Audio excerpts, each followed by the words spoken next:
খুব সংক্ষিপ্ত পরিসরে রাসূল সাল্লাল্লাহু আলাইহি ওয়াসাল্লামের জীবনী থেকে আমরা কিছু লাইফ লেসন নিয়ে আসবো। আমরা কি শিখতে পারি রাসূল সাল্লাল্লাহু আলাইহি ওয়াসাল্লামের জীবনী থেকে। প্রথম যেই লেসনটা আমরা উল্লেখ করতে চাই সেটা হচ্ছে রাসূল সাল্লাল্লাহু আলাইহি ওয়াসাল্লাম খুব বড় মনের মানসিকতার অধিকারী ছিলেন, বড় মনের বড় হৃদয়ের অধিকারী ছিলেন। তিনি সবার জন্য ছিলেন। He use to think beyond the narrow borders. কখনো ন্যারো মাইন্ডেড ছিলেন। উনি সবাইকে অ্যাকোমোডেট করতে চাইতেন। তিনি আলামিন, বিশ্ববাসীর জন্য রহমত। He is for all and his teaching is for all.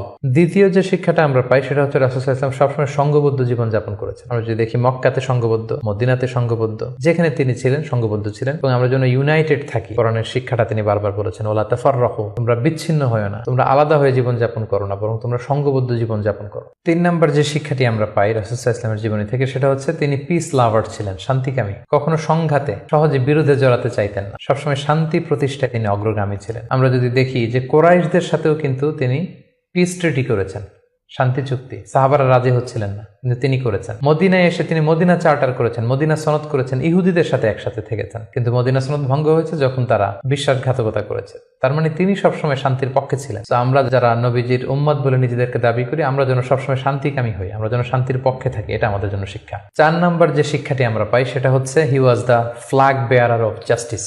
ন্যায় যেখানে, সত্য যেখানে, ইনসাফ যেখানে, জাস্টিস যেখানে, তিনি সেখানে। তার প্রমাণ আমরা দেখি 20 বছর বয়সে তিনি যখন যুবক, তখন তিনি হেলফুল ফুজুল নামে যুব সংঘ করেছেন। উদ্দেশ্য কি ছিল? মাআল মাজলুম দিদ্দাল জালেম। আমরা সবসময় মাজলুমের পক্ষে থাকবো, জালেমের বিরুদ্ধে। কোনো জালেম যেন কোনো ব্যবসায়ীকে, ভিনদেশীকে, কাউকে যেন ঠকাতে না পারে, মাজলুমের পক্ষে লড়বার জন্য তিনি এটা করেছেন। তার মানে ইনসাফ, জাস্টিস, ন্যায় পরায়ণতার পক্ষে তিনি সবসময় কাজ করেছেন। আমরা যেন সবসময় ন্যায় পরায়ণতার পক্ষে থাকি, এটাই আমাদের জন্য শিক্ষা। 5 নম্বর যে ব্যাপারটা আমরা দেখি যে রাসূল সাল্লাল্লাহু আলাইহি ওয়াসাল্লামের পুরো জীবনীটা যদি আপনারা খেয়াল করেন, সবসময় রাসূল সাল্লাল্লাহু আলাইহি ওয়াসাল্লাম একটা স্ট্রাগলের মধ্য দিয়ে গিয়েছেন। তিনি আল্লাহর নবী, শুধু নবী নয়, শ্রেষ্ঠ নবী, আল্লাহর হাবিব। তার কাছে কোরআন নাজিল হয়েছে, তার কাছে ওহী আসতো, আল্লাহর সরাসরি সাহায্য তিনি পেয়েছেন, আল্লাহর সাথে কথা বলতেন। তারপরও তার জীবন কিন্তু স্ট্রাগল মুক্ত ছিল না। সবসময় তিনি স্ট্রাগলের মধ্য দিয়েছিলেন। আমরা একটু স্ট্রাগল করলে হতাশ হয়ে পড়ি, একটু বিপদে পড়লে হতাশ হয়ে পড়ি। আমরা যদি রাসূলের জীবনী দেখি তাহলে আমরা বুঝতে পারবো না, হতাশ হওয়া যাবে না, ধৈর্য ধারণ করতে হবে। কারণ struggle is the part of our life. আমার নবী স্ট্রাগল করেছেন, তিনি সংগ্রাম করেছেন। সো সংগ্রাম আমাদের জীবনের অংশ।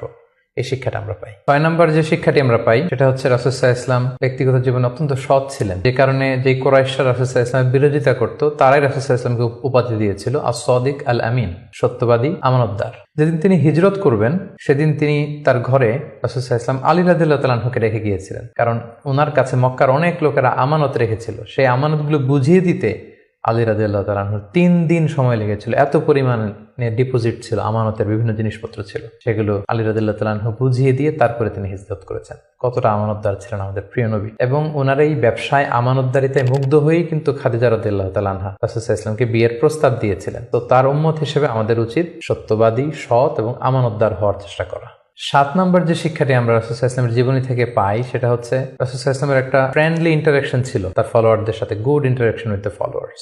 আমাদের অনেক লিডারদের মধ্যে একটা বসি ভাব থাকে যে আমি সব জানি, আমার ফলোয়াররা কিছুই জানে না, আমার টিমের লোকেরা কিছুই জানে না। না, রাসূল সাল্লাল্লাহু আলাইহি ওয়াসাল্লাম এটা করতেন না। কারোর কাছ থেকে কোনো ভালো কনসালটেশন, কোনো পরামর্শ আসলে পলিসি মেকিং এ তাদের কথাও তিনি রাখতেন। সুবহানাল্লাহ, এটা একটা গুড লিডারের বৈশিষ্ট্য। 8 নম্বর যে শিক্ষাটা আমরা পাই সেটা হচ্ছে রাসূল সাল্লাল্লাহু আলাইহি ওয়াসাল্লাম হেভিলি ফোকাসড ছিলেন তার মিশনে। সেই যে মক্কায় তিনি তাওহীদের বাণী প্রচার করতে শুরু করেছেন, রিসালাতের বাণী প্রচার করতে শুরু করেছেন, আখিরাতের কথা মানুষকে প্রচার করতে শুরু করেছেন। তার যে দাওয়াতের ফোকাস, এই ফোকাস থেকে কোনো প্রলোভন, কোনো লোভ, কোনো স্ট্রাগল, কোনো বিপদ রাসূল সাল্লাল্লাহু আলাইহি ওয়াসাল্লামকে এক চুল পরিমাণ নাড়াতে পারেনি। তো আমরা যদি জীবনে সফল হতে চাই আমাদের ফোকাস ঠিক রাখতে হবে। ফোকাস থেকে আমরা নড়ে গেলে কিন্তু আমরা সফলতার দেখা পাবো না।